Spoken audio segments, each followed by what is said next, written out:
Olá! Olá, boa Tudo bem? noite. Boa noite. Gente, professor Oliver é professor ali do Departamento de Música. Você é de Santa Catarina, né, Oliver? Naturalmente do interior de São Paulo, Biritiba Mirim. Mas morou muito Mas, tempo lá, né? isso. Ah, legal. E aí é professor, a mulher dele, que é a professora Rúbia também, minha amiga conhecida, né? Sim, ela está comigo aqui ao meu lado. Oi, Rúbia! Ela tá aí também na live. Tudo bem? Os Tudo dois fazem um... ótimo. Que massa. Os dois fazem um trabalho incrível, né, com crianças ali na UFMT, também fora da UFMT, ensinando instrumento, né, ensinando violino, né.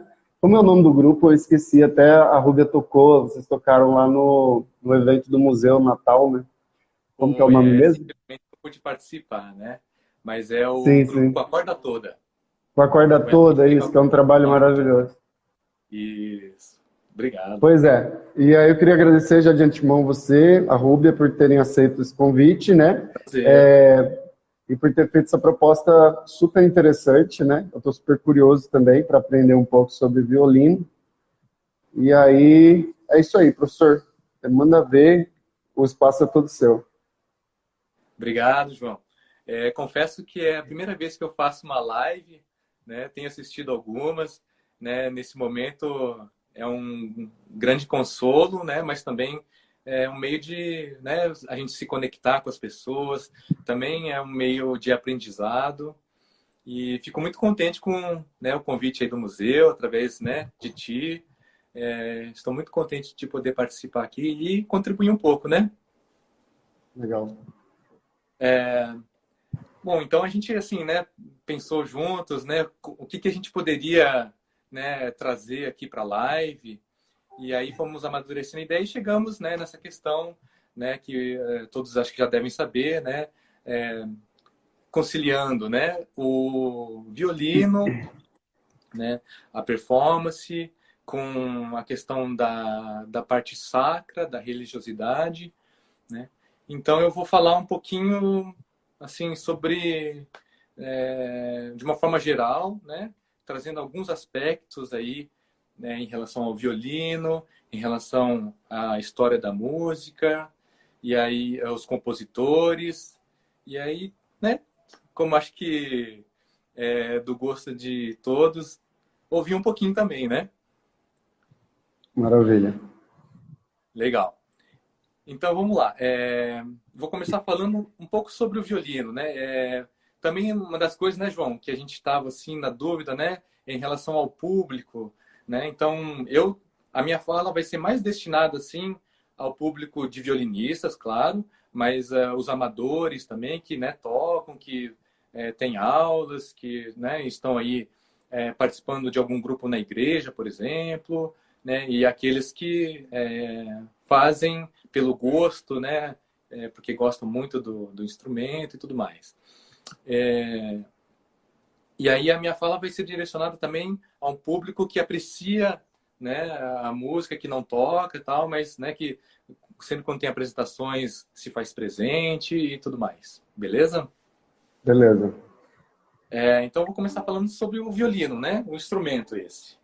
Ele é um instrumento da família das cordas, e a gente diz cordas friccionadas justamente porque ele tem um parceiro aqui, que é o arco, né?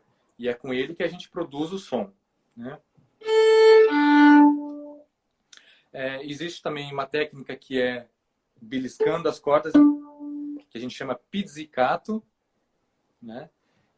Mas é em ocasiões muito específicas que a gente usa isso, né? O pizzicato.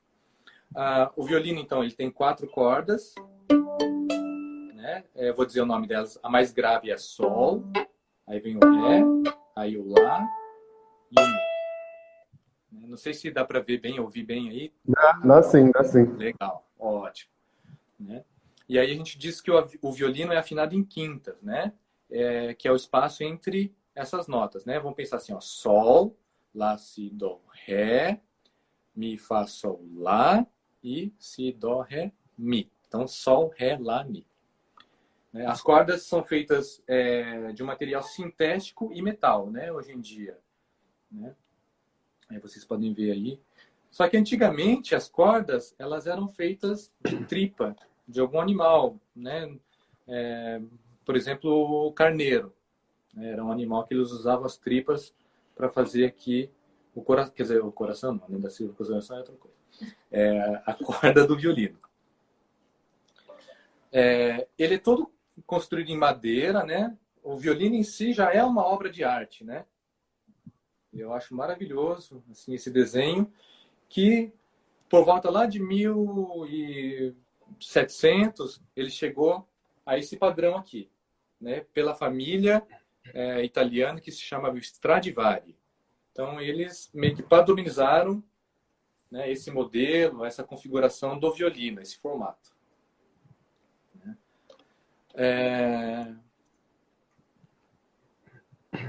E aí, assim, tem, né, Inclusive são os mais raros, não são? Ainda existem, né? Ainda existem fabricados Stradivarius da época do período? Né, centenas deles estão preservados, né? Alguns, poucos, né? Se perderam, infelizmente, né? E hoje em dia são, né, dos instrumentos mais valiosos aí, né? Sempre, quando sai em leilão, é para mais de US$ 1 milhão, né? Que custa. Esse meu instrumento aqui é um instrumento francês, que é baseado no modelo italiano do Stradivari, né? Mas foi construído na França, em Mirecourt, na região de Mirecourt, por um luthier, né? A pessoa que constrói o violino se chama luthier. Né? E, no caso, o nome do autor desse violino aqui é Mériot. E ele viveu, né, lá por volta de 1700 e alguma coisa. Nesse violino aqui, a inscrição é de 1730, se eu não me engano.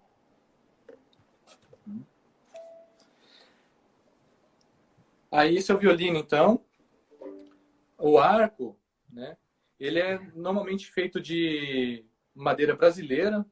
Os melhores arcos são, né, do mundo são dessa madeira aqui, que é o pau-brasil, que é ilegal. Na verdade, né, a gente não pode, né, cortar e sair cortando o pau-brasil, né, o pau-pernambuco, né, que se chama também.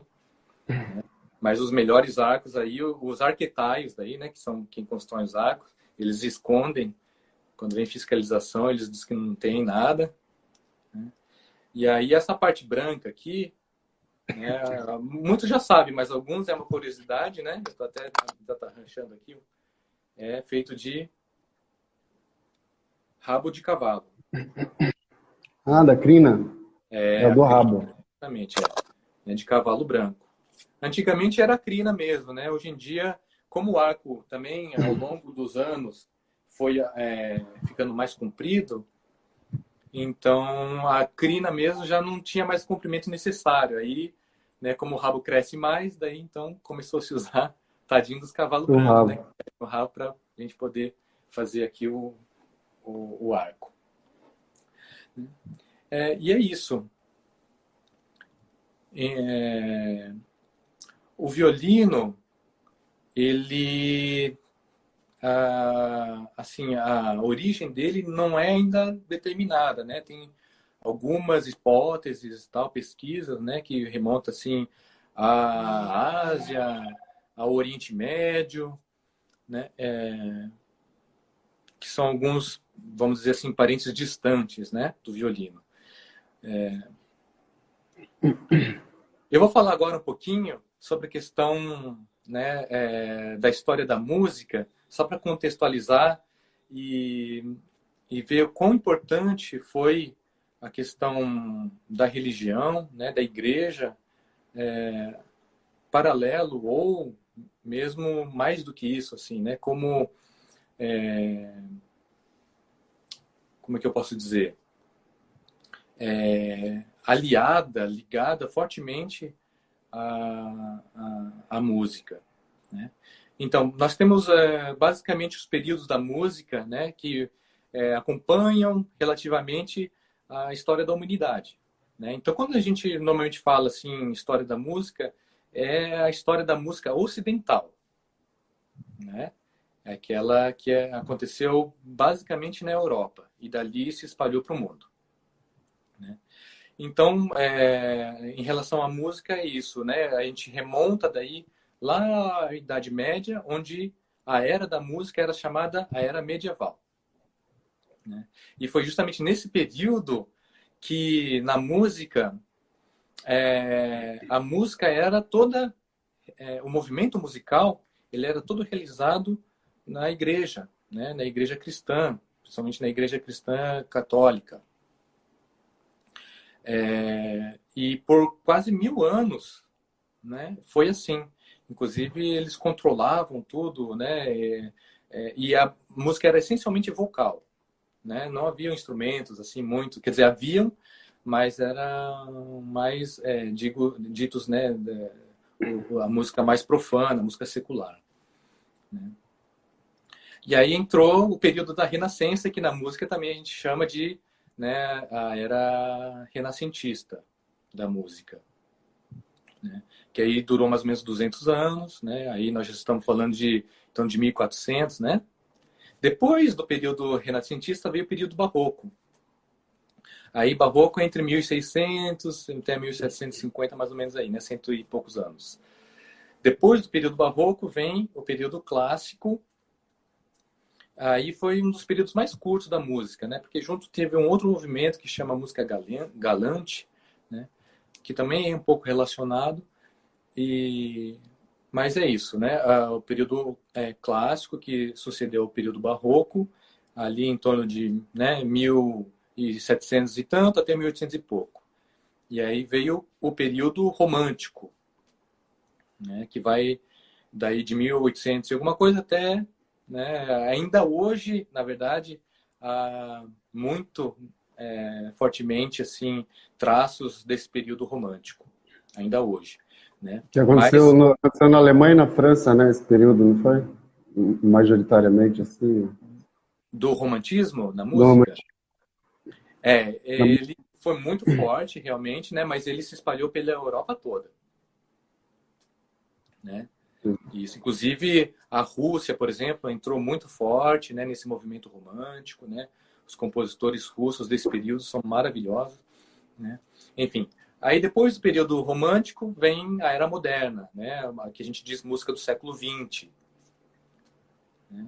E que durou aí mais 100 anos, mais ou menos. Aí hoje, né, temos o período da música que se chama período contemporâneo, da música contemporânea, né? Que tem uma variedade enorme de gêneros, enfim, né? São várias formas de manifestações musicais que nós temos hoje, né? Porque sempre Tem é uma aquela coisa, pergunta né, aqui. João? Oi. Ah. Não, não, pode Sempre continuar, desculpa. tá me ouvindo bem? Pode continuar. Legal, né? Aquela coisa que um movimento, né, não só na música, mas nas artes em geral também, né? Ele vem às vezes para se opor ao anterior, mas na verdade é uma somatória, né? Uhum. Então, pensar nessa progressão assim, né, da nossa história e o legado que se vai se construindo e se, né, enfim, difundindo e se transformando, né? Então, cada período que se passa, também na música, ele guarda um pouco do anterior e traça novos horizontes, né? Então, na música Sim. também foi, né, mais ou menos dessa forma. Tem uma pergunta aqui sobre o período barroco, ó, que entrou. No período barroco, a música tinha um sentido bucólico, do Olha, Marcinho. acho que um dos traços mais fortes do período barroco é a questão da música que a parte instrumental ganha muita força, né? Então, que eu falei antes lá, por exemplo, né, na Idade Média, que era basicamente a música vocal, e aí, né, enfim, são séculos e mais séculos, né, de vários tipos de movimento, assim, dentro da música, né? E compositores maravilhosos, né? Desde a questão do canto gregoriano, que é mais simples, aí entra polifonias com várias vozes, e os compositores, né, cada um ali da sua forma, na região onde viveu, né, foi adquirindo mais técnicas, explorando, né, a música vocal. E aí, mas no barroco, né, ficou muito forte a música instrumental, né? Até tem assim relações com a questão, né, que a pergunta foi de ser música mais bucólica, né? Uhum. Eu acho que sim, tem, né? Por exemplo, uma das músicas muito conhecidas aí é a do Vivaldi, né?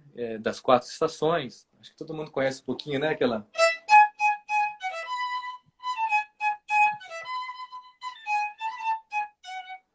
né? Que essa é a primavera, por exemplo, né? As estações todas têm esse caráter, né? E uma informação legal para vocês, que toda música que ela é relacionado a uma paisagem, a um texto, que não é a música pela música, a gente chama de música programática, né? Que ela segue um programa, né? Nesse caso das quatro estações é justamente, né, primavera, né, as quatro estações que nós temos, né? Primavera, verão, outono e inverno. Então, Vivaldi, quando compôs lá no período barroco, 1600 e alguma coisa, ele se inspirou justamente aí, né, nas características de cada estação. Legal? Legal. E o Bach, ele tem uma questão diferente, não tem uma coisa mais angustiosa, pelo menos para mim. Eu estou falando como leigo, só a pessoa que escuta. Não sei se eu estou projetando minha angústia no Bach, mas eu gosto muito de ouvir. Mas eu sinto uma certa questão humana mais forte, né? Isso então, João, né? O compositor, ele, né, usa dessas ferramentas, vamos dizer assim, né, que a música, né, inclusive alguns inventaram, foram inventados por Bach, né? Algumas sonoridades e tudo mais, né? Combinação de instrumentos e tudo mais, as harmonias. E isso justamente, né, é para ter um certo sentimento, né, para ter um certo mexer com alguma coisa em relação às nossas emoções. Então, se você sente, né, de alguma forma, é porque realmente o trabalho foi bem feito, né? A composição tá valendo, Maravilha. né? O já tá pedindo palhinha aí, ó. A palhinha é? É, Pois, o já tá pois é, pedindo. não, com certeza. É, então, daí o que eu ia, né, trazer aqui também, né, já que a temática está em relação a essa parte sacra, né, desse período depois de Cristo até os dias de hoje, a música sacra sempre se fez presente, né? Então, como já falamos ali, né, no período da Idade Média, a música ela era dominada pela igreja, né? Eles controlavam toda a produção musical. Isso foi por quase 1000 anos, né? Então, toda música aí é bem específica, né? Nesse sentido, né? Que era controlada pela Igreja Católica e, né, Apostólica Romana. E aí veio a Renascença, né? Que foi busca de novos horizontes, tudo. E aí foi mudando um pouco, né? Mas também na Renascença, né? Se tem obras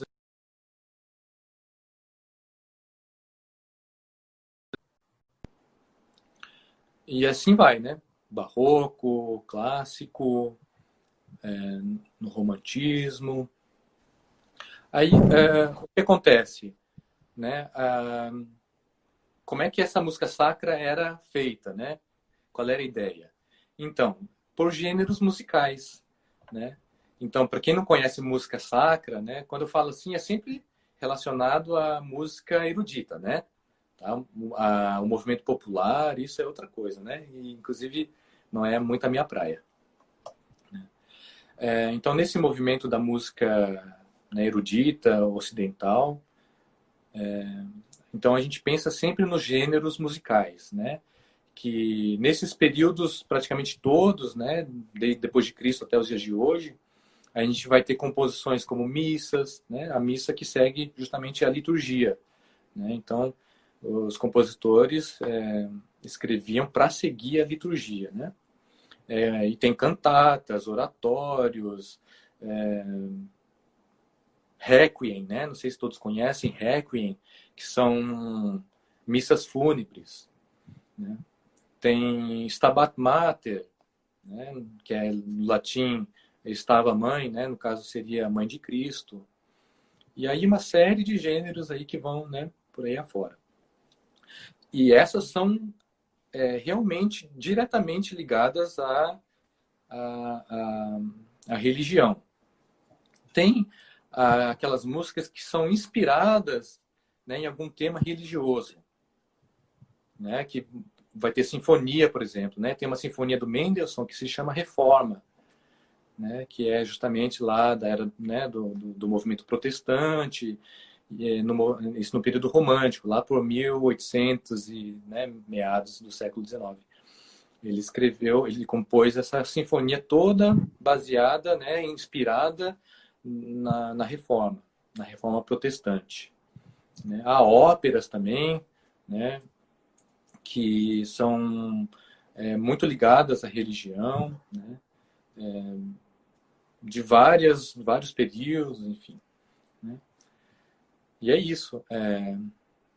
Não sei se dá para entender, assim. Sim, tá. Espero que o pessoal, né? Dentro, alguém tem uma pergunta? Você só está perguntando, a Johnny Campos está perguntando o que você acha qual é o papel principal da música para a sociedade. Acho que é uma pergunta difícil de responder, né? Uma Complexa, pergunta bastante ampla, né? bastante ampla. Bom, eu posso responder assim, né? No sentido, por exemplo, da igreja, né? Que a princípio a música ela servia para justamente acompanhar, né, os cultos, as missas. Então, né, vários compositores eles eram contratados pela igreja. Foi o caso de Bach, por exemplo, né, um dos maiores compositores, né, da música de concerto. Bach, ele viveu no período barroco. Ele foi um dos últimos barrocos lá, né? Morreu em 1750. E ele, a vida toda, foi, né, músico de igreja, no caso a igreja protestante, em algumas cidades diferentes da Alemanha, né? Mas foi sempre isso, né? Compondo missas, as músicas não religiosas, né? As músicas seculares, também tem um cunho religioso muito forte, né? Que é o caso de concertos. Para violino, ele compôs sonatas e partitas, que são músicas seculares. Inclusive, as partitas são compostas por danças, né? Então, esse tipo de coisa, né? Agora, acho que a música para a sociedade, né? Para tentar responder um pouquinho aí, acho que vai muito de cada um, né? Cada um se envolve com a música de uma forma, né? Tem uns que usam de uma forma terapêutica, né? Isso não é de hoje, já é de, né? Inclusive existe, né? Um segmento aí da terapia que é a musicoterapia. Eu acho que o ser humano ele tem uma coisa natural, por mais que alguns digam, não sou musical, gostaria muito de aprender um instrumento, tal, mas eu não tenho jeito, né? Mas eu acho que isso, quando a pessoa está falando, ela está negando um pouco da sua própria essência, né? De alguma forma ali, o ser humano ele se manifesta musicalmente, né? O ser humano ele tem ritmo, ele tem uma vibração que pode ser traduzida em sons, né? E aí, claro, né, para isso até chegar, né? Eu sou um violinista, ou eu sou um pianista, eu sou um cantor. Aí, né, tudo bem, né? Aí, claro, uma diferença. Mas na essência, eu acho que o ser humano é também musical. Então, é isso que eu penso. A vida seria um erro sem música, né? Sem arte, mas sem música, sobretudo, né? A gente tem alguns autores que, inclusive, dizem que a música é mais importante que a poesia, né? Que a poesia já tem letra. O Nietzsche fala isso. Eu acho que não deve fazer concorrência, não. O Nietzsche fala isso porque, quando vai letra, ele já está falando já tem um discurso, né? E ele meio que despreza os discursos que orientam, né? A compreensão daquilo, né? Então, a música, como pensar uma música não popular, uma música sem letra, né? uma música. E aí ele vai dizer que ela, em certo sentido, ela antecede a poesia.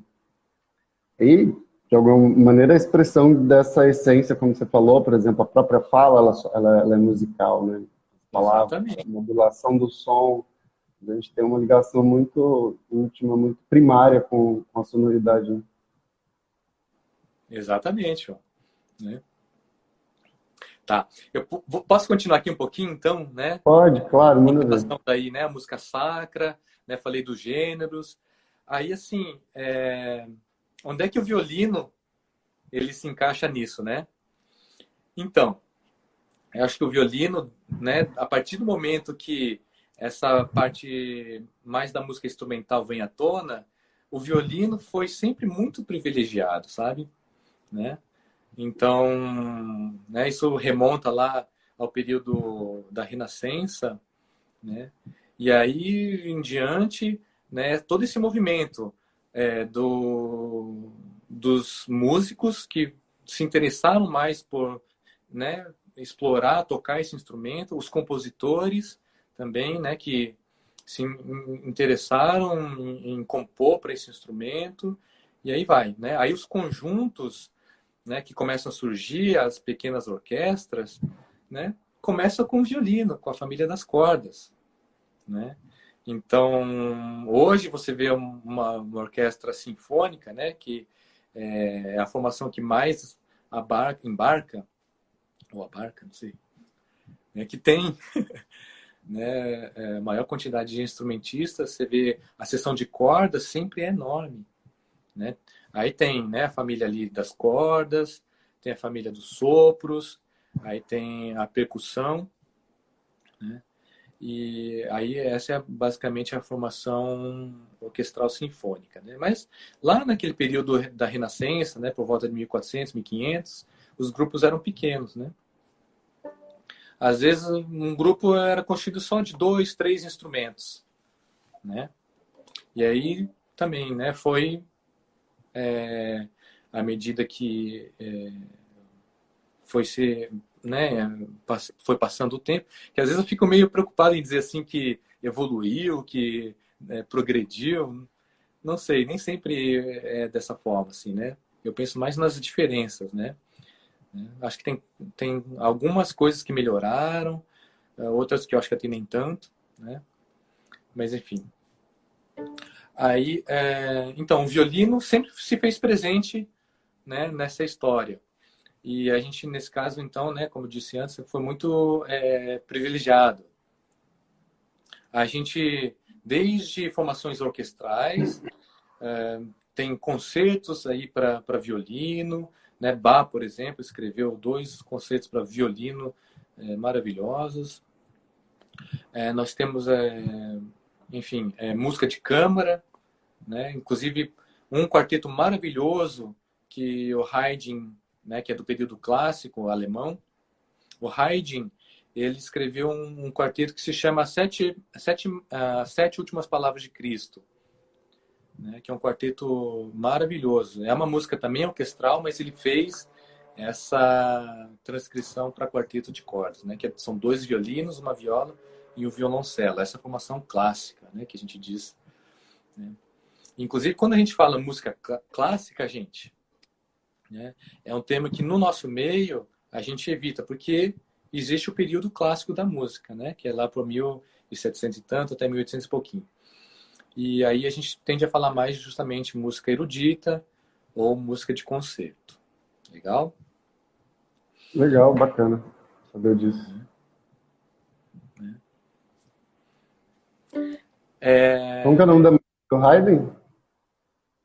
Joseph Haydn. Tá, A mas o nome da pronúncia, né, música? é sempre meio brasileirada, né? Aham, Mas é eu não sei também. Como que é o nome da música? Ah, tá. O nome da música é As Sete Últimas Palavras. Nossa, eu tô meio mal aqui, travando com a língua.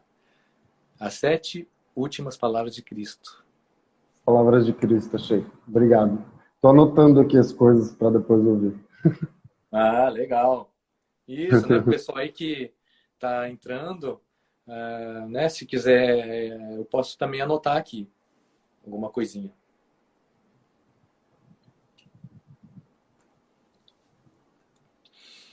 Legal? Legal.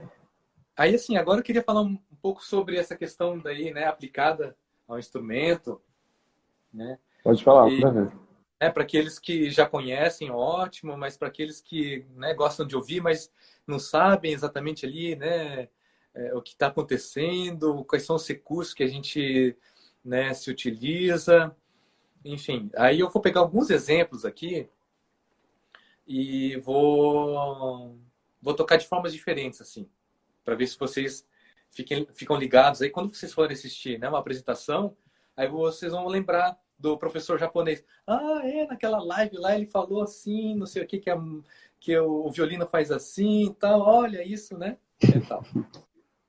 Pode ser, então? Pode ser, manda ver.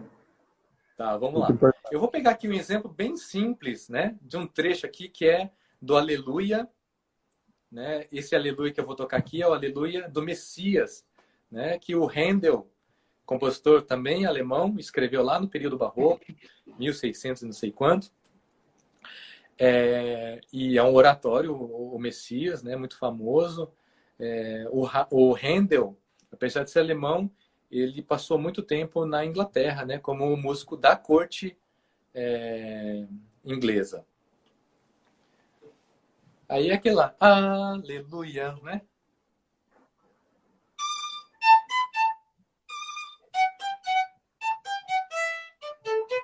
Aí vai, né? Que é uma música coral e tal, mas aí na parte da orquestra, claro, tem o violino lá. Aí, né? Então, o que eu faço aqui, ó? Vamos ver, eu vou tocar de 3 formas diferentes aqui, vamos ver se vocês conseguem perceber a diferença delas, tá? Então, a primeira é essa aqui, ó. Né? Aleluia. Agora, segunda Sim. vez.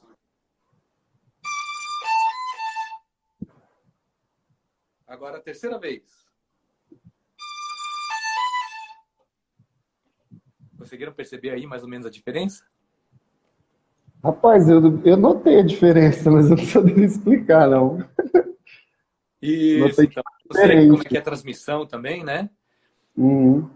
Mas então, aqui eu utilizei de golpes de arco diferentes, Hum. né? Então, golpe de arco é basicamente a forma como eu vou atacar a corda. A gente diz sempre ataque, né?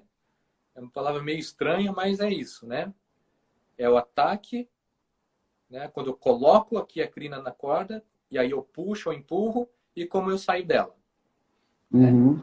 Então, a primeira que eu toquei aqui, a gente usa um golpe de arco chamado spiccato. Como? Desculpa, repete que deu uma O travada. spiccato. Oi, então. O golpe de arco que eu usei aqui se chama Aham. spiccato. Espicato. Tá.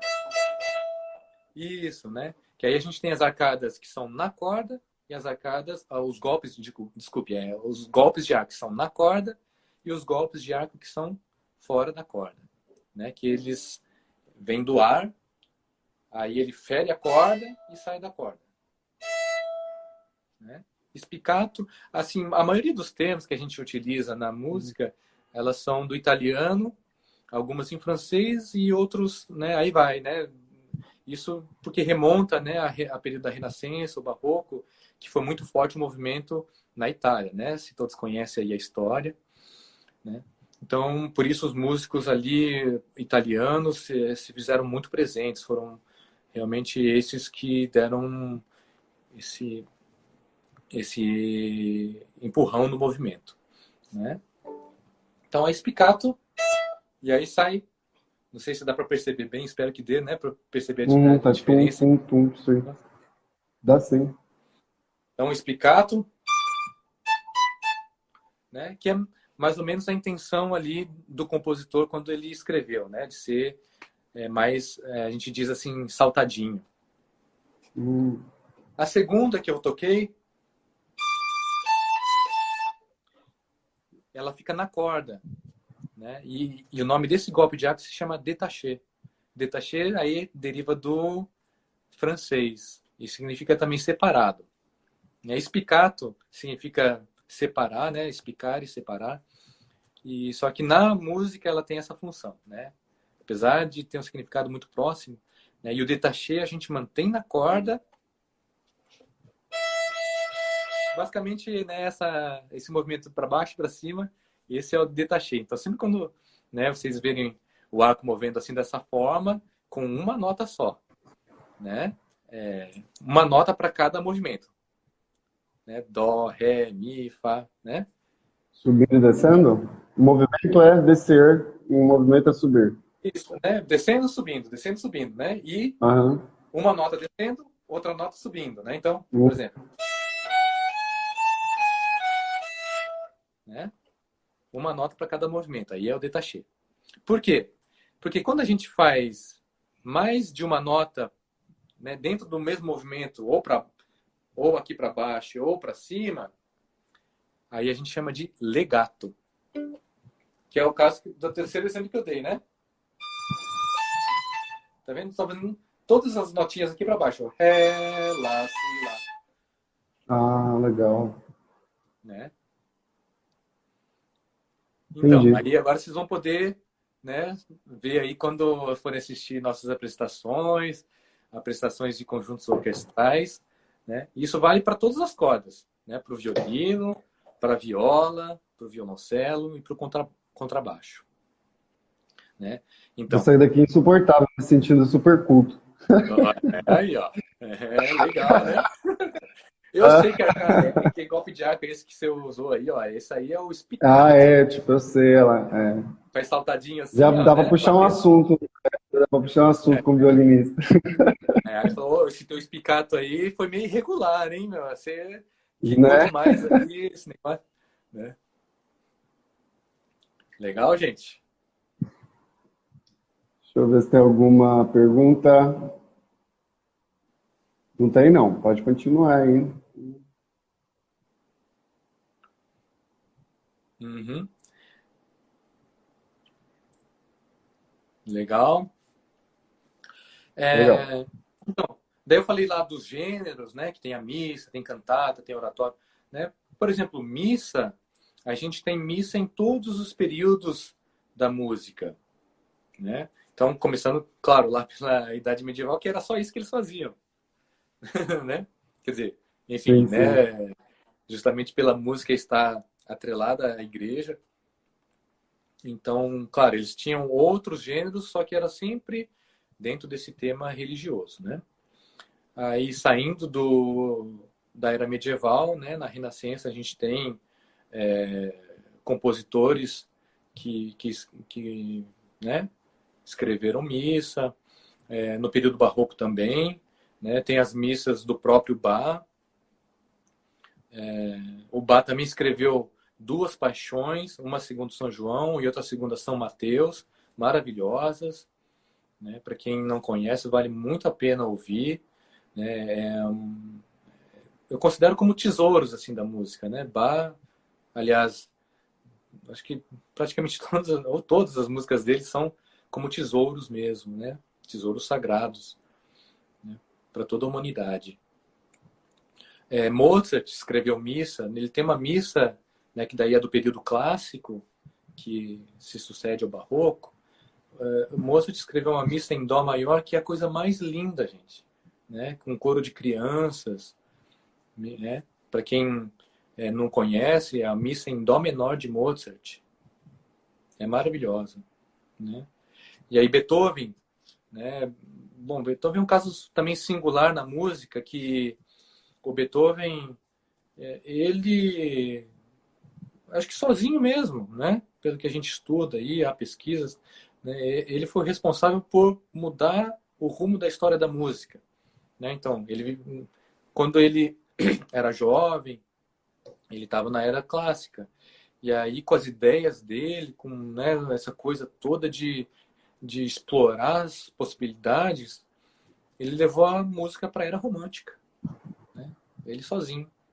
Uma coisa fantástica. Ele escreveu missa também, né? Legal. Maravilhosa. Missa Solemnis. Para quem não conhece, Missa Solemnis Só do Beethoven é maravilhosa.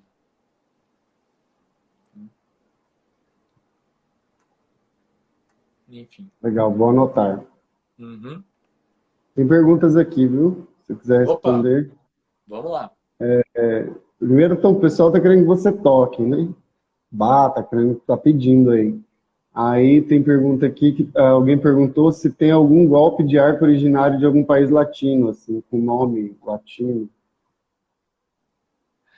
Ah, essa me pegou, hein? Perguntou foi a Ada. Nada.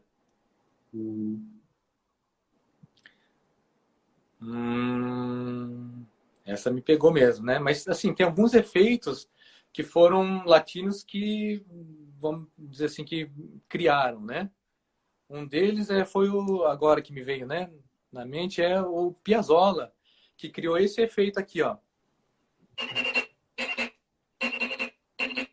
Que ele coloca, assim, várias das músicas dele, que, né, enfim, ele foi responsável pelo movimento do novo tango, né, que aliou essa tradição do tango com a música erudita e, né, enfim, também revolucionou aí a música, né?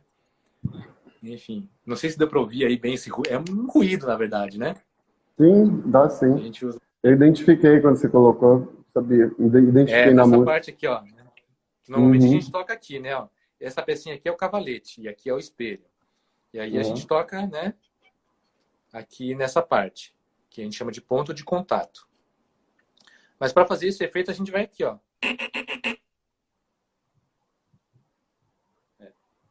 Agressivo. Estão perguntando aqui o nome de concerto, a origem, estão perguntando também a origem dos termos missa, paixão, significa isso na música, imagino. Ah, não, então, né, a missa, ela é o termo litúrgico. Sim. Aí a música, ela somente ela é composta, né? Por exemplo, aí tem a entrada, né? Aí, né, se faz o prelúdio. Aí tem eu não lembro exatamente agora a sequência, João, você me ajuda? Ok. Né? Aí tem, né, por exemplo, ofertório, tem o aí As benedito, liturgias eu não conheço muito, não. Eu não né? conheço, mas tem gente que está assistindo aqui que conhece as liturgias. É porque as músicas, Isso, elas compõem a liturgia que já existe que você está falando, ela já existe no ritual das missas, né? Aí, isso, aí a música, ela se encaixa dentro dessas liturgias, né? exatamente, né? Aí paixão também, né? Isso tudo está relacionado à Bíblia, né? A paixão de Cristo, né? Sim. Que daí, né, no caso eu mencionei ali, né? As duas paixões que Bach compôs, né? Inspirado nas paixões de Cristo, né?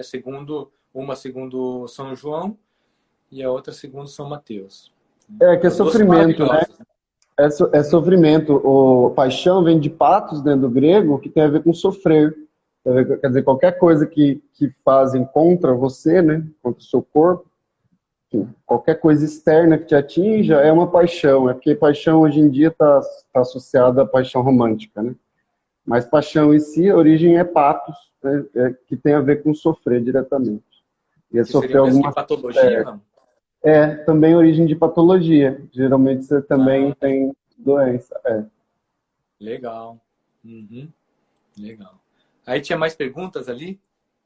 Tem aqui. Qual período de música o senhor tem mais prazer em tocar? Quem Ah, perguntou é. foi Tá. o Daik Lincoln. Oi? O Daik Lincoln perguntou qual período você tem mais prazer em tocar. Ah, tá. É o Deixo, é meu aluno. Ah, desculpa, eu tô Verdade. tentando entender aqui, eu não sei a pronúncia do nome.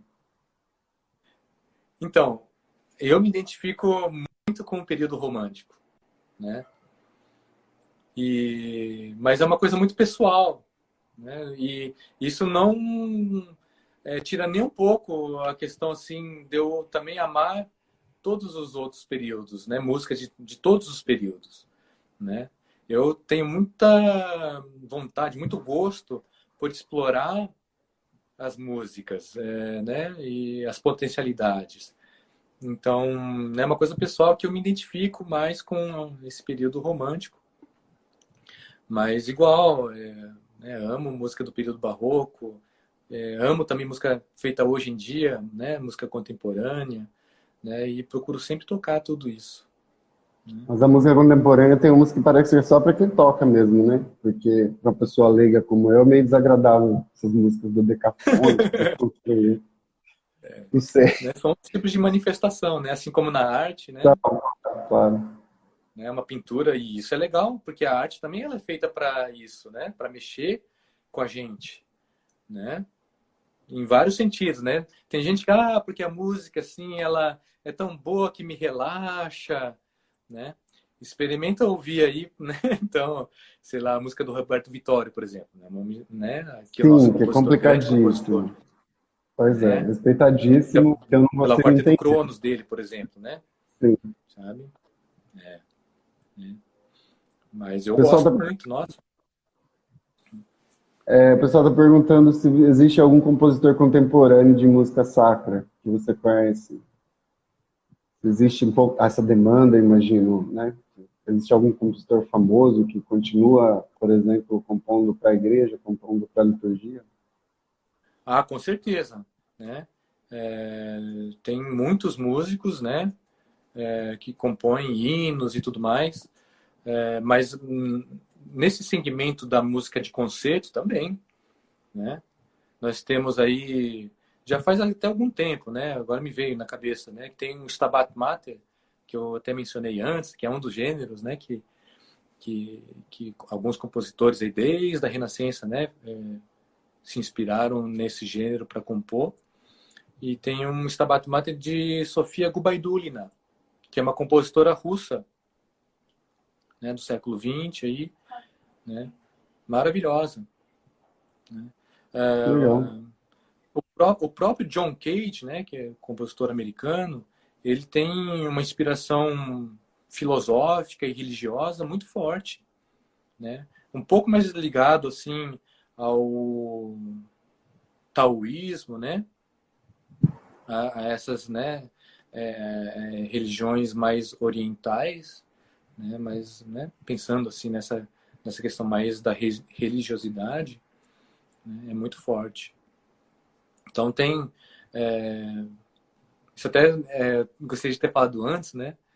Porque o músico, o compositor, né, instrumentista, cantor, enfim, o músico, ele é, antes de mais nada, um ser humano, né? E creio que todo ser humano, de uma forma ou de outra, ele tem uma religiosidade, né? Da mesma forma aí, como a gente falou antes, né? Que a pessoa que fala assim, mas eu não tenho jeito para música, não sei o quê. A pessoa que nega, né, ser religioso de alguma forma, também está negando a sua própria essência. Isso é o que eu penso, né? Sim. Então, a música, ela, de certa forma, tem uma relação intrínseca aí com a religião, né? E quando eu digo religião, assim, não é necessariamente a igreja ou um movimento, né? Esses que a gente conhece, né? Mas algo que, né? Justamente acho que religião é de religare, né? Não sei, João, me ajuda aí. Sim, tem a ver com isso, é É ligado algo que mesmo. está além, que é algo que é, né? Mais nesse nível de transcender, né? Sim. É porque também tem uma ideia de que o homem, principalmente no cristianismo, né, de que o homem é um ser caído, né? Então, depois do pecado de Adão e Eva, houve uma ruptura do homem com o seu Criador, e a religião meio de se religar ao Criador, tá? Para você, né, ter acesso à graça, por exemplo, e aí consertar, digamos, essa ruptura. Por isso, religar, no sentido de que a gente perdeu essa ligação com o pecado originário. Isso. Pessoal, Oi. o pessoal está querendo saber de sua vida, quando foi que você começou a tocar violino, se teve influência. Essa Teve parte influência tá de tranquila. alguém, foi a Carol Kelly. Tá. Ela, pelo jeito, é violinista também, que tá escrito aqui no Carol é perfil minha dela. aluna também, tá aí. Ah, eu comecei com piano, né, aos 5 anos de idade. Só que aí, aos 10 anos, eu conheci essa maravilha aqui. E eu até levei um tempo junto, né, o piano e o violino. Mas aí, depois, o amor pelo violino falou mais alto. Aí, né, ali, a partir dos 13 anos, eu me dediquei exclusivamente... Desculpa. Me dediquei exclusivamente ao violino, né? Desde então... Aí, assim, o piano toco de vez em quando, tal, né? Aí aprendi a viola também, né? Durante o meu mestrado. Hoje em dia toco viola. Inclusive no grupo FMT em cordas, né? Eu tenho tocado viola. E também toco um pouquinho de violoncelo, dou uma arranhadinha no violoncelo, né? E Legal. aí, sobre a questão de doença, né? A influência ou doença? Influência. Se teve de Ah, família, tá. É que nós estamos nesses momentos, assim, a influenza é doença também, né? Ai, meu Deus. né? Ai, ai. Sim. Eu, assim, tive a alegria de ter boas influências na minha vida, sabe? Musical. Claro que teve, né, como todo mundo, assim, problemas, mas eu fui, acho que, muito feliz, né, em relação à minha formação, que né, pude ter bons professores desde o início, professores que eram, né, consagrados, professores que me orientaram muito bem. Então, né, esses diretamente, né, que, que trabalharam na minha formação, me ensinando, né? Então, o meu professor aqui no Brasil, que é o Paulo Bozizio, que inclusive também tem muita relação com a religião, né? Tem uma questão muito forte assim dele, sempre em músicas de Bach, por exemplo, ele, né, explicava relacionando a questão da religiosidade.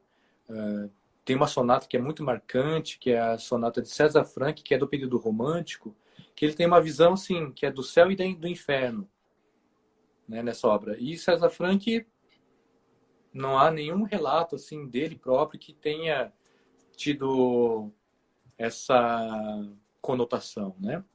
Mas o Bozizio, meu professor, ele, né? E eu achei aquilo maravilhoso, né? Eu penso assim dessa forma, né? Quando toco a sonata para violino e piano do César Franck. Para quem não conhece, né? Uma sonata. Essa é uma das minhas preferidas, Que né? legal. É. Já anotei aqui também para ouvir depois. Sonata de César Franck, compositor francês, né? Do período do romantismo, assim, lá para frente, né?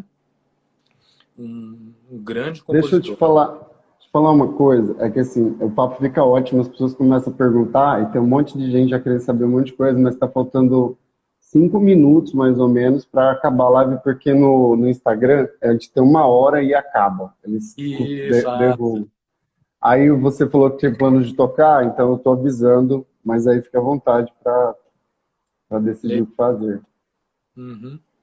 Então, eu vou tocar aqui a Ave Maria de Gounod, que ele compôs. Gounod é um compositor francês, que é do período romântico da música.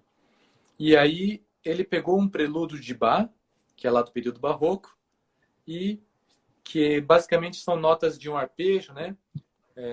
Fica meio difícil tocar aqui no violino, mas seria.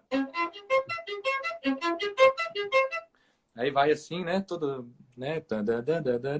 Aí e a música de Bach é isso, né? Aí o Gounod, né? Lá depois de 200 anos, não sei quanto, ele falou: não, vamos colocar uma melodia, que isso aqui parece um bom acompanhamento para essa melodia que daí acho que todos conhecem, é Ave Maria de Bach Gounod. Pena que não tem Legal. aqui um piano ou mesmo um violão para poder me acompanhar, mas vamos lá.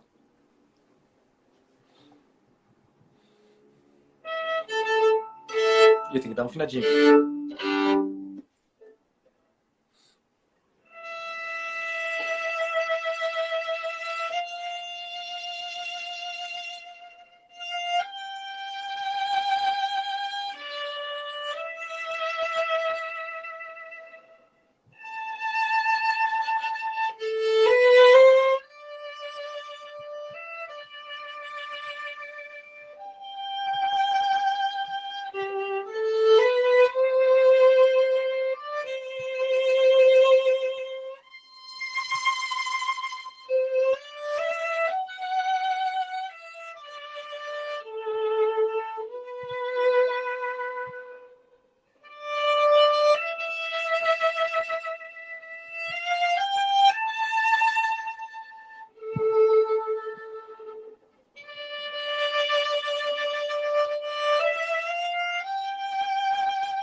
Muito lindo, sempre bom te ouvir. Maravilhoso, tive Obrigado. algumas oportunidades, mas é sempre bom mesmo te ouvir. Legal. O pessoal tá pedindo, fazendo um monte de pergunta, aí tem uma galera ansiosa, querendo saber como que toca assim maravilhosamente tão bem, como é que faz esse vibrato, como é que tem esse controle de arco, e mais um monte de coisa. Todos seus alunos aí ansiosos, pedindo mais live, inclusive, Ah, meu. pedindo quero mais live com o professor Oliver. Aí fica a seu Pois, critério, viu, Oliver? oi? Se você quiser depois cair, a gente pode voltar e ficar mais 10 minutos aí para você responder mais algumas perguntas do pessoal. Se quiser também. Ah, tá, pode ser. Pode ser? Uhum. Então tá, pessoal, viu? Vocês Pra ti ganharam um também? bis. Então, vamos lá. Sim. Aí, tipo, já vai cair agora. Aí eu já te chamo de novo, tá bom? Tá agora 21 segundos. Gente, obrigado por essa primeira live, pela participação de todo mundo. Espero vocês daqui a pouquinho. Eu já vou entrar de novo. E aí vocês perguntem mais pro professor Oliver. Beleza? Legal.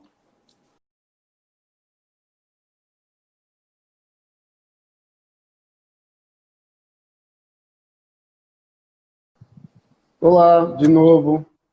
Oi. Oi, João. Oi, pessoal. Estão entrando ali, acho, né? Estão entrando.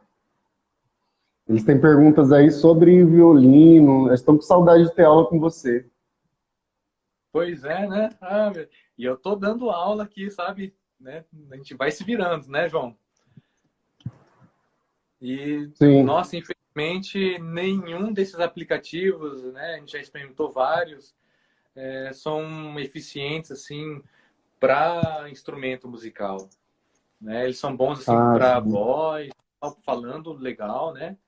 Eu tô te ouvindo super bem aqui, né? Uma vez ou outra dá uma cortadinha, mas tá muito Sim. bom. Agora, tocando, assim, é muito complicado, sabe? Né? Infelizmente. Mas estamos agitando aí a nossa turma, nossos 200 e Pois tantos é. alunos aí. Pois é, eles parecem tão ansiosos aí.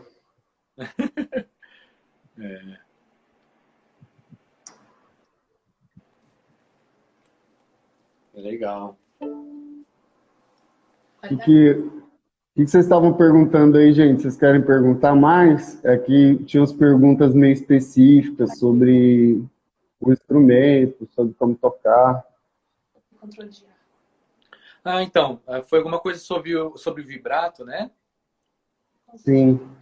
É, então, tem até uma brincadeirinha aí, né, que o meu professor mesmo fazia, e que foi uma história dele, na verdade, que quando ele era criança, ele foi tocar para uma certa professora, que era renomada lá no Rio de Janeiro, e aí a professora, muito preocupada, foi falar com a mãe, né, do meu professor, o Bozizio.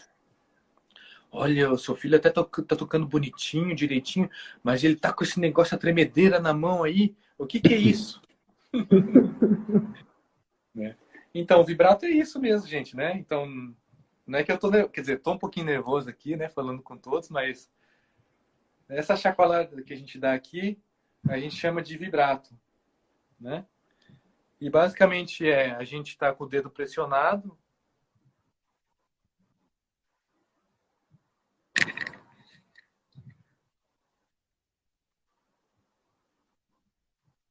possível, né? E aí tem duas constituintes do vibrato, né? Um é frequência, né? Quantas vezes eu chacoalho, né? Nesse sentido aqui. E a outra é amplitude, né? Se eu faço ele pequenininho ou se eu faço ele grande. E a combinação, né, desses dois fundamentos aí origina uma série que a gente chama de timbres, cores, né? Então, vou começar assim, sem vibrato nenhum. Legal? É o que a gente chama de som plano, né?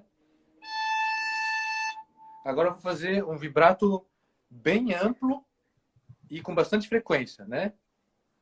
Que a gente diz assim, um vibrato quente. Não Não sei se dá para perceber aí. Uhum. Dá um Dá bom, sim. né? E agora Dá eu vou sim. fazer um vibrato, ele mais calmo, né? Com menos frequência.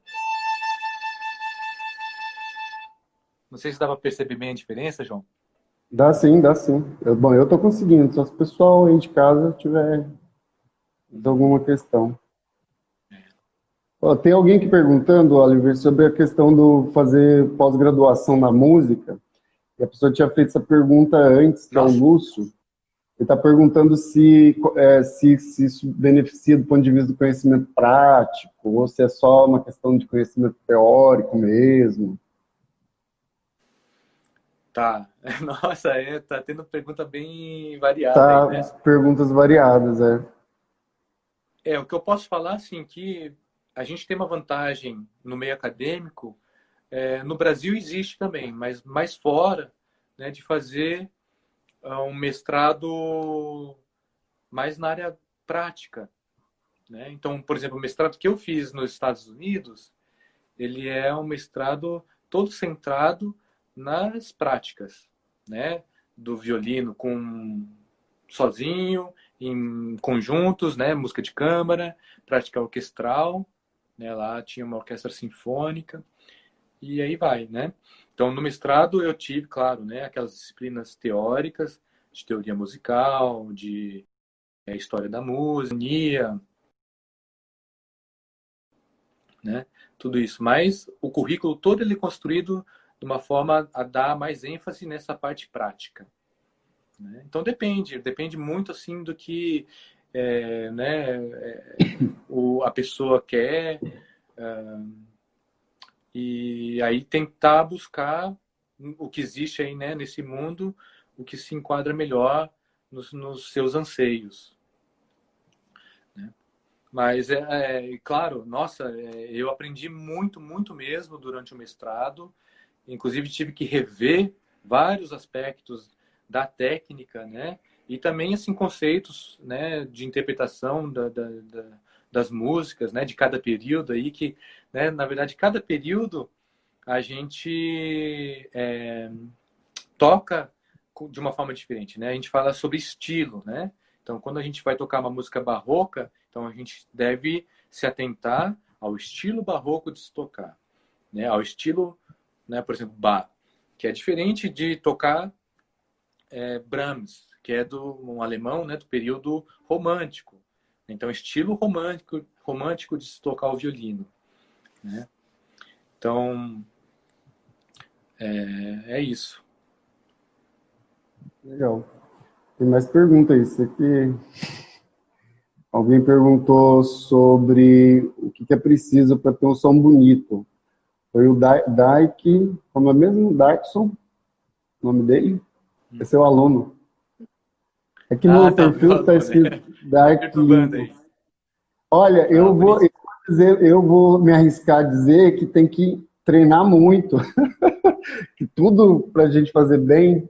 Porque, por exemplo, quando a gente ouve uma pessoa como você, né, que tem muitos anos de estrada e tudo mais, e vê tocando fácil, é como se fosse fácil isso, né? Então, quando a gente vê alguém fazendo uma coisa bem, ela faz muito fácil. E não vê que por trás disso tem um trabalho, né, uma repetição constante e uma dedicação constante para fazer uma coisa difícil parecer fácil, né? Uhum. Isso, com certeza, João, né? E aí, complementando, eu acho que todo mundo tem, né, de alguma forma, o seu próprio conceito de beleza, né? Que pode variar aí, mas acho que o ser humano também, mais uma vez, né? Ele aprecia o belo. Então, no caso do violino, a pessoa, quando ela, né, mesmo quando está começando a aprender ali, as crianças que a gente tem, né, no programa, sabe? Ah, esse som aqui tá feio, o violino quebrou, arruma aqui. Mas na verdade ela não sabe bem o que é, mas tá só desafinado. Então você afina ali a corda, agora tá bonito, né? Sabe? Né? Então esse Entendi. conceito de beleza, claro que a gente vai também refinando, a gente vai vendo as variedades, né, dessa beleza, né, porque não é só o som bonito, tá, né, legal, som bonito, mas quais são as constituintes, né, o que que tá ali, né, e mesmo na música, né, por exemplo, essa coisa da beleza, né, agora, né, eu tento sempre tirar o som mais bonito possível do violino, né? Porque até ia falar antes também uma coisa que eu esqueci aqui, né? Que por que o violino também teve esse certo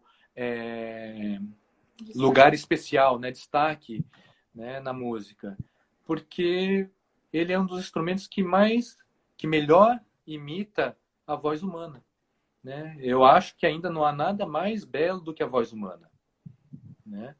E a voz humana cantada. Então, a maioria dos instrumentos, eles vieram assim, é engraçado, né? Que eles inventam um monte de instrumento aí, mas é tudo para imitar a voz humana. Que legal, nunca tinha E o pensado por violino esse viés. né, tem essa relação. Agora, por exemplo, tem músicas, agora eu lembrei uma do Roberto Vitório, que tem um efeito que é a beleza do som, é essa aqui, ó. Deu para ouvir, não? Sim, deu. Que é extremamente desconfortável de ouvir. Exatamente, aí, ó. Se você sentiu desconforto, acho que essa Sim, é é a a intenção, intenção, né, do né? A Roberto Vitório, intenção. né? E ele pede lá, ele escreve, inclusive, esse som se chama écrasé, que é um termo também em francês, né? E a beleza, tá, porque se você fizer assim, daí, né, que tudo, isso tá bonito, isso tá bonito. Agora faz, que é o que ele escreveu, isso tá feio. Mas o feio também é Uhum. belo. Né? Acho que tem gente que usa isso para música popular também, né? Tem muito violinista que toca com banda, né? Não tem? Isso, tem, Aí eles tem. usam esses artifícios aí também em música popular. Com certeza, muitos efeitos, né? Então, Tem gente perguntando qual foi a sensação de tocar no Carnegie Hall. meu Deus, até isso. Até isso apareceu, eu nem sabia dessa informação, olha. Olha, né, todo músico, né, instrumentista, cantor aí que, né, conhece, sonha um dia em poder tocar, né, naquela sala maravilhosa, que tem uma história, né, fantástica. Ela foi comprometida, o prédio, né, onde é o Carnegie Hall foi comprometido, quase foi demolido, houve um movimento aí para segurar, né, e aí reformaram tudo, né, e desde então é uma das salas principais que existe no mundo. Infelizmente está tudo fechado, não só ela, tá tudo, né? Todas as salas de concerto no mundo estão fechadas por causa da pandemia, né? Mas foi um momento, nossa, especial para mim, né? Eu toquei lá com a orquestra do meu professor, né? Quando eu estava fazendo mestrado e, no caso, doutorado lá nos Estados Unidos, né? Meu professor russo, que mora já há muitos anos nos Estados Unidos, que é o Levon Abartsumian. E aí ele tem sempre concertos para ele agendados lá, né? E nesse ano ele abriu mão, né, dele ir, normalmente ele vai com o pianista ou com a esposa dele, que também é violinista. E aí falou, não, vou levar a orquestra de câmara. E eu era o concertino dessa orquestra de câmara, né? E a esposa dele, que também é professora lá na Universidade da Geórgia, ela era a primeira violinista que se chama Spala, né? Todo primeiro violinista de uma orquestra, de um grupo, se chama Spala. No caso lá, né, o termo em inglês seria Concertmaster, né? E eu era, no caso, Assistant Concertmaster, assistente de Spala. Né? Foi Legal, maravilhoso, bacana. maravilhoso. Que Né? bom.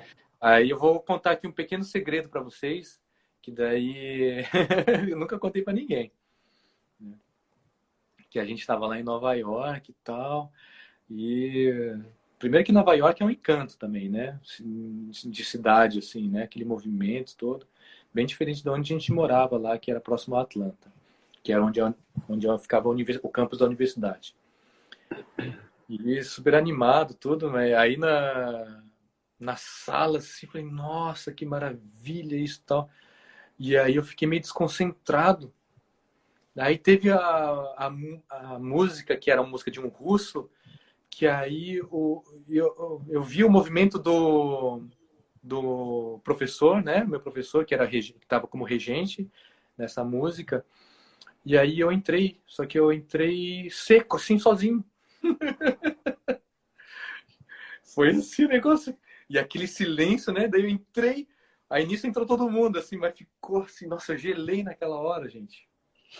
Falei, caramba, eu estudei a vida toda, vou fazer tudo certinho aqui, daí eu dou essa bola fora. Porque você sabe que uma das regras do O músico, né, de nervosismo. orquestra é não toque na pausa. Você pode até tocar meio errado junto lá, né? Mas não toque nunca na pausa, no silêncio. E aí Aham. foi, Ai, mas o nervosismo. cometi essa pequena gafe aí, que para mim foi, nossa, fiquei assim muito mal. Mas depois Imagino. foi, o concerto foi super elogiado, né? Porque sempre os concertos lá, eles têm comentários na imprensa, um negócio super sério. Então, quem dá bola fora, lá eu fiquei preocupado com isso, sabe? Que ia sair na imprensa que o violinista lá, né, tava desconcentrado, que entrou errado, que eles fazem isso, né? Lá, assim, a crítica musical é muito séria. Eu acho que isso falta Sim. até no Brasil, sabe? Até tem um movimento aí, né, em relação à crítica e tal, né? Mas lá é muito sério isso aí, né? Ah, sim. Pode acabar com a reputação de uma pessoa, né? Uma crítica. Com Às vezes, certeza, com certeza. é isso. Bom, aí Legal. a gente chegou, acho que no final, né, gente? Queria agradecer, Oliver, muito obrigado por você ter aceitado esse desafio. Espero que agora que você aprendeu o caminho das lives aí, ó, entendeu o desejo dos alunos que querem te ouvir mais, né? Querem saber mais. Muito obrigado mesmo. Rúbia, muito obrigado pela gentileza, tá? De ter me colocado em contato com o Oliver. Você foi maravilhosa. Ai, Muito obrigado obrigada. mesmo. Muito obrigado. Legal, Adorei, gente. adorei, adorei, maravilhoso. Aprendi um monte de coisa. Eu imagino que uma galera aí que também aprendeu coisas novas, tá? E aí, Legal. você falar com o pessoal aí agora, se Oi? despedindo do povo. Se despedir do povo. Ah, é. É. Então, acho que, não sei, posso encerrar com mais um bar aqui. Maravilhoso. Melhor maneira. Tá todo mundo pedindo bye, ó. Sempre, né? Muito obrigado. Né, tudo de bom para aí, quem está com a gente. Que fiquem todos bem. Né? Vamos passar por esse momento aí. Né? E espero que todos fiquem bem. Eu vou tocar o Largo de Bar. Maravilha.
Maravilhoso, muito obrigado.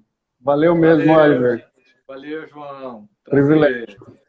Adorei. Gente, obrigado, tá? Obrigado pela presença, pela participação. Cobrem aí do Oliver novas lives aí. Qualquer coisa pode usar o espaço do museu também para fazer novas lives aí. Beleza? Se quiser, vamos aí, vamos trabalhar junto. Se cuidem, lavem as mãos, aquela coisa toda. Cuidado com a quarentena aí, com a questão do isolamento social, bastante importante, tá, pô? Minha cachorra começou a latir aqui. Ei. Falou. Pois é, começou a zoeira. Até mais, gente. Boa noite.